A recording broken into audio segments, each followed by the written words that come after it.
How to add Ukraine flag to Facebook profile. Now let's say you want to add the Ukraine flag to your Facebook profile picture. You want to add it as a frame, or you just want to add it to your profile picture.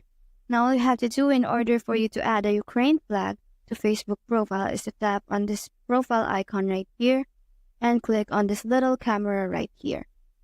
Now once you're here, all you have to do is to tap on choose profile picture and select a profile picture that you want to use. Let's say right here. Now the next thing to do is to tap on add frame right here and search for the Ukraine flag.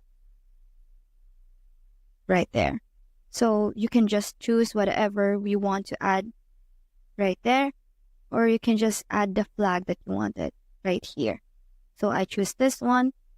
And now after adding the flag, all I have to do in order for me to save it is to click on save right here so that it will automatically be uploaded to my profile picture. Now once that's done uploading, you'll be able to see that the flag of Ukraine is now added to my Facebook profile.